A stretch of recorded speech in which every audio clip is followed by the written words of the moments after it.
lovers, it is G-Swizz here, and I'm here today with some paranormal romance recommendations.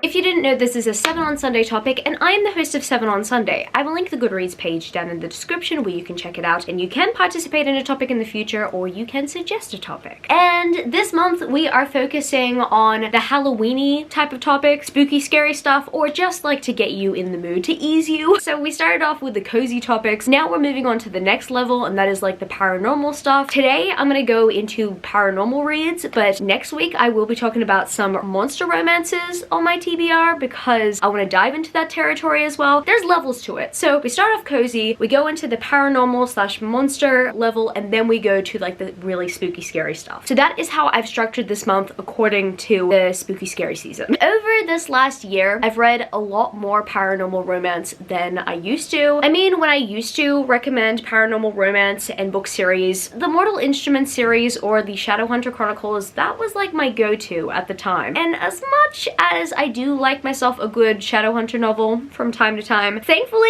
I have moved beyond that into further territory because paranormal romance just happens to be where it's at for me. And there's so much more that I want to explore, but before I explore more, I would like to recommend some to you. So I guess without further ado, let's get straight into this paranormal romance recommendation video, and I will go through a range of paranormal romances and even some fantasy romances that have paranormal romance vibes, meaning that I feel as if the author intended to fuse the two together. So I'm gonna start off with one I'm pretty sure a lot of you guys expect me to recommend, and that, my friends, is the Crave series by Tracy Wolff. I know I've talked about the series a lot on my channel, but like, hear me out, okay? I really love these books.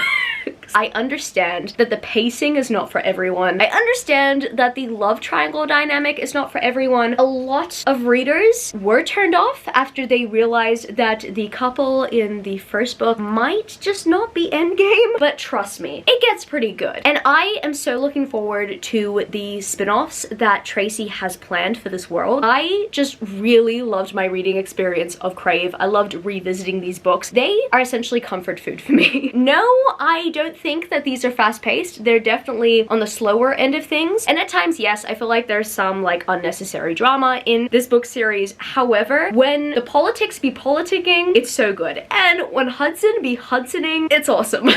I think my main gripe with the series personally is how much this series pays attention to some things, but when it comes to some of the side characters, I feel like they're like blurred out in the background a little bit, in a sense that a main character will be talking about what a side character did or is doing, and you don't really get to experience those experiences firsthand. So that is personally my only like really big gripe about the Crave series and how it ended. As much as I loved Cherish, that was my main issue with the book. But anyway, this is a recommendations video. This right here is a cozy paranormal romance series that I really enjoyed. If you don't mind a love triangle, and if you don't mind being open-minded while going into a paranormal romance series, I would recommend the Crave series. And also, if you're just wanting a really good academy read, I would personally say that the Crave series is actually the perfect comp to Wednesday on Netflix. When I was watching Wednesday on Netflix, I'm pretty sure a lot of viewers didn't think of it as an extension of the Addams Family because it felt like something different, but I was immediately transported back into like Katmere Academy. I was just looking at what was going on, and honestly, the Wednesday show very much reminded me of the Crave series, except obviously Wednesday is very much different from the characters that we meet in this book series. I would comp the two if we're talking about vibes. So I would recommend, if you are a big fan of Wednesday, check out the Crave series. However, if you're watching this right now, you've already read Crave, and if you've read anything by Laura Falasa, and if you're wanting to read something that's in her backlist, and you're kind of just wanting to see where she came from initially in terms of her writing career, I would highly recommend you check out the Unearthly series by Laura Falasa. This book series is a paranormal romance series. It gets spicy towards the end, so I would say it's like a young adult to new adult series that takes place at Peel Academy. And if you're wondering if that sounds familiar, it's because it's the same academy that just so happens to be featured in the Bargainer series, or at least the first book in the Bargainer series. This book series takes place within the same world, and I'm particularly really excited talking about this right now because I just finished my binge read, or reread rather, of the Bargainer series, and oh my goodness, I have a theory as to how these stories are connected and stuff based on the fact that I've just read the Bargainer series, but I won't go into that today. I personally didn't love the first 2 books. I'm literally doing a recommendations video right now, and I'm like breaking down like the pros and cons of these books. It's amazing, amazing. However, once you get to book 3, I swear, the first 2 books aren't long reads. I just think that the first 2 books should have been 1 book to like start the series off, especially because they're like really small books. But as the series progresses, oh my goodness, it gets so good. In my personal opinion, I feel as if the 5th book is very much kind of like Dark Harmony, which is the final book in the Bargainer series. It has a similar conclusion slash climax, but it just feels nostalgic. It was kind of awesome to see Laura take that similar ending and put it somewhere else. But I would place it next to Crave because as much as it is a Laura Thalassa series, it very much feels like a Tracy Wolff slash Jennifer L. Armentrout series. But it does feel magical to Laura Thalassa lovers like myself. So I would recommend this book series if you're wanting to try a YA paranormal romance book series by Laura Thalassa. I had a really good time with this one, and I think once again you gotta kind of keep an open mind with the romance in this series, because I think a lot of readers interpreted what was going on in this book series as a love triangle when really there's like an endgame ship. And you know what? I would have kind of liked to see a pathway explored there, but we got what we got. As I'm filming this right now, I feel like rereading it because I just reread The Bargainer and I just want to experience more comfort reads from this author in particular. And yes, I mentioned Jennifer L. Armentrout there because I would kind of comp the Unearthly series to the Covenant Saga by Jennifer L. Armentrout. I actually read these 2 series back to back. I don't remember whether or not I started off with the Unearthly series. I think I started off reading the Unearthly series at the beginning of this year, and then I moved on to the Covenant Saga. And what I can say is that these are kind of like pretty similar, and I just felt like at the time I was reading Unearthly, I just needed to read more paranormal YA. This series right here, the Covenant Saga, is a good time. Now, once again, love triangle. This is so funny. For someone who does not like love triangles, like I despise love triangles, I'm recommending a lot of books with love triangles today, and that's probably because love triangles tend to be a very common trope in young adult paranormal specifically. I promise every recommendation after this, like from this point forward, will not have a love triangle in it, I swear.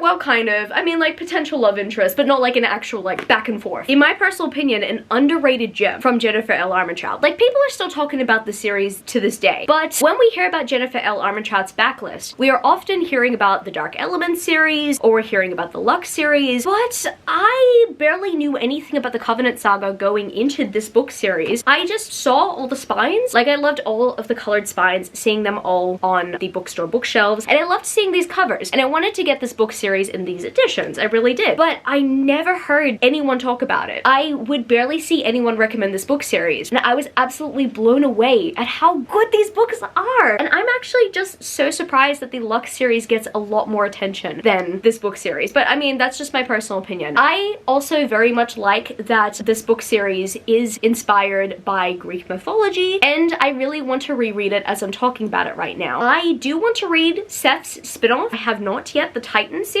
I'm not motivated to collect the books because obviously all of the books have cover models and stuff. I don't like those covers specifically. However, I might just pull an Unearthly with that series and listen to all of them on audiobook because I can push past the ugly covers. I could actually just like listen to them on audiobook and not have to worry about it. But the Covenant Saga is a very great place to start, and if you're wanting to once again revisit a very beloved author's backlist, and if you're wondering where to start with Jennifer L. Armentrout, then I would recommend the Covenant Saga because I personally think that this is one of her most underrated series. I mean, obviously you have the Blood and Ash series, which is very much praised, but if people are talking about her backlist, they're usually talking about others. The Covenant Saga is really good. I would recommend it. I do like the pacing of this book series, and I will be rereading this for the years to come. The next paranormal read I have to recommend is not strictly a paranormal romance because it's not strictly a romance, period. However, it kind of has some rom-com vibes, and so I decided to include Dan to Dan. This is a manga series that is like pretty paranormal. It has aliens, it has some weird stuff in it. I can't articulate what the series is about right now because every single time I try to explain Dan to Dan to a friend or a colleague, yeah, it doesn't go well. Look, if you've read this series, you would know what I mean when I say balls, right?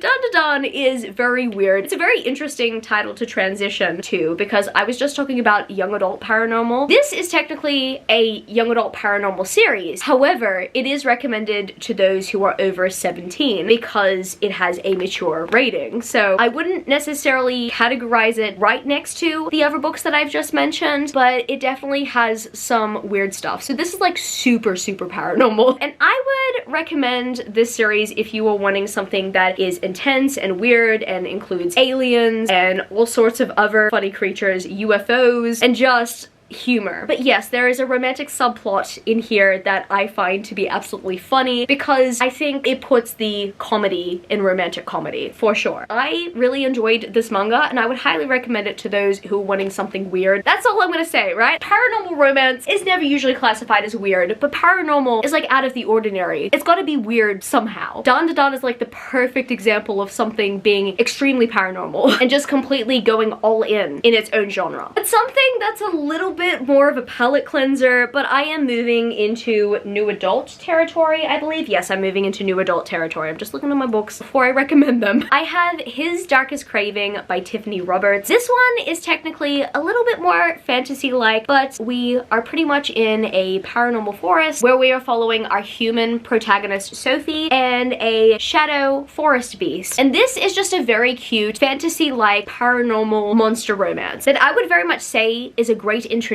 to monster romance because it very much feels like Beauty and the Beast. And Tiffany Roberts, they specialize in monster romance. I really loved Drask, who is the shadow creature. So technically he's in shadow form almost the entire time, but there's only one night that he can come out in a physical form. It's so cute.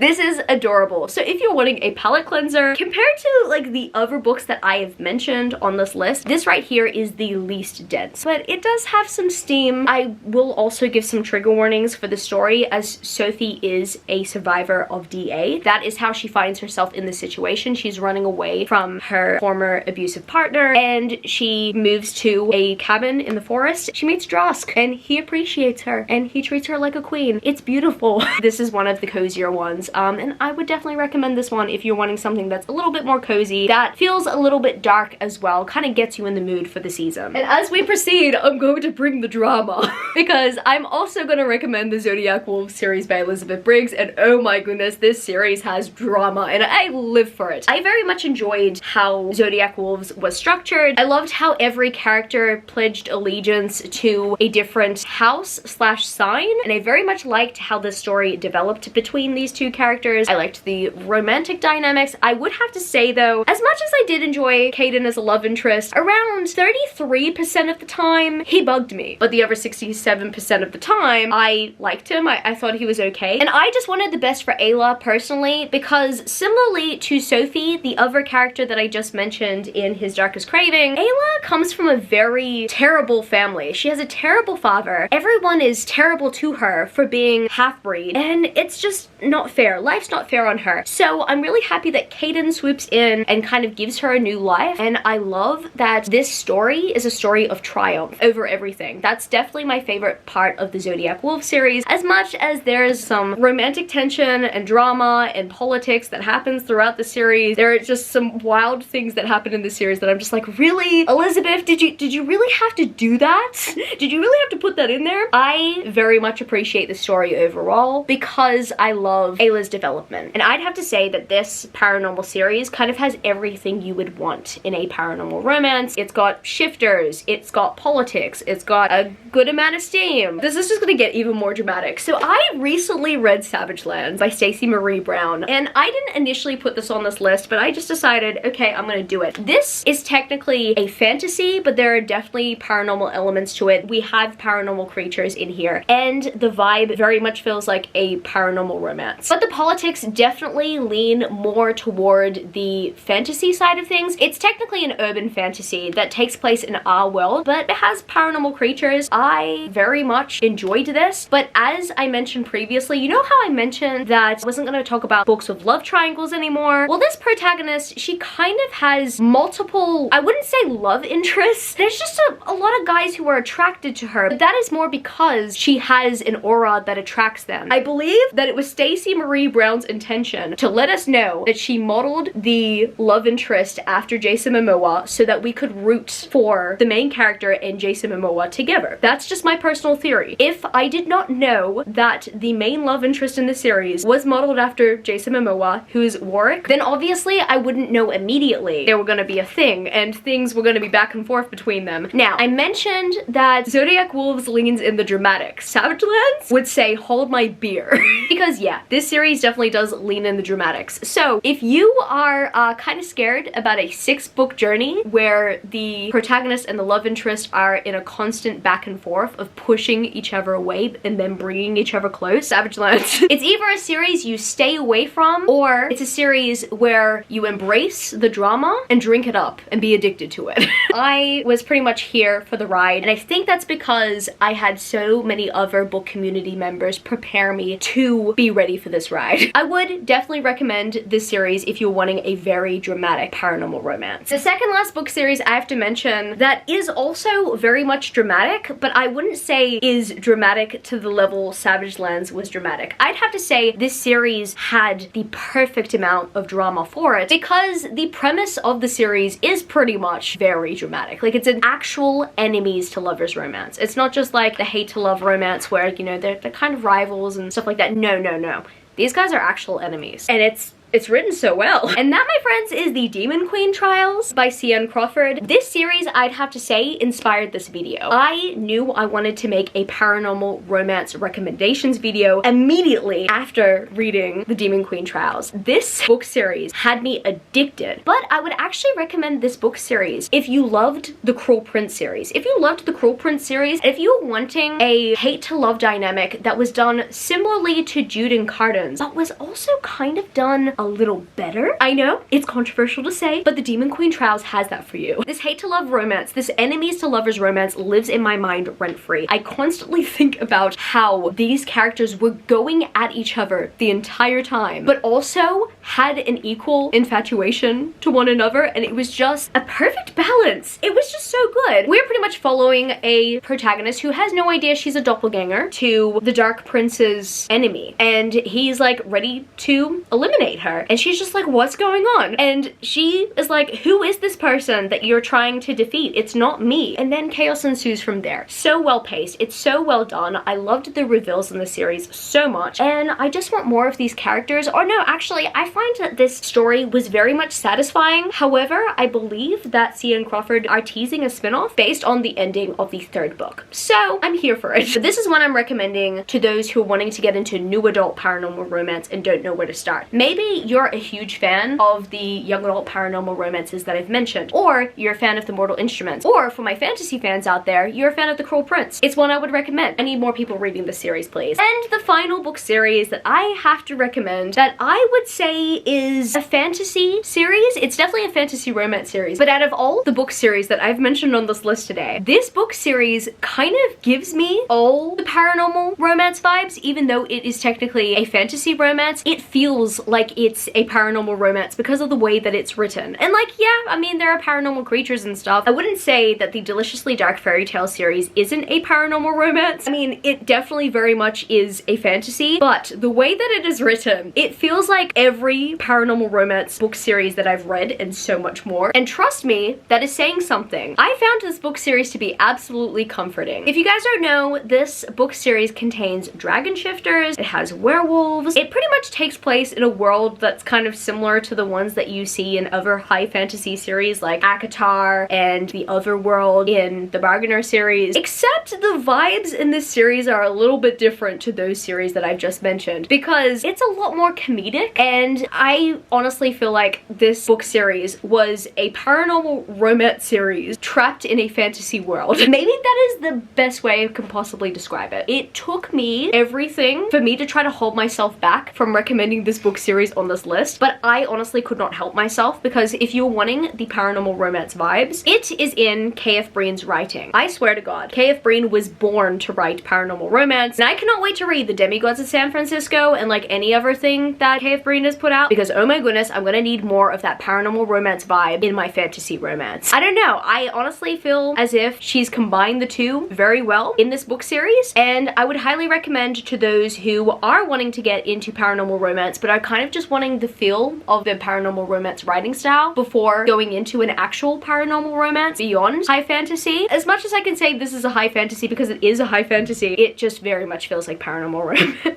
But I appreciate it. It was comedic. It was funny. What more can I say? Knifeane is my bookish bae. I love him. So I guess that's gonna be it for this video today, book lovers. If you happen to stay to the end of the video, leave me the rose emoji. And if you happen to enjoy this video, don't forget to give it a thumbs up and subscribe to my channel if you haven't yet already. Join the amazing community of book lovers. And also, I have social medias. I'm at gswizzlebooks on Twitter and Instagram, and I'm also at Goodreads. That's www.goodreads.com/gswizzle. And finally, I'm at TikTok. I'm at gswizzle on TikTok if you want to follow me there for some bookish content. I love you, book lovers, and I will see you later. Started out with half and I flipped it into double. Started out with half and I flipped it into double.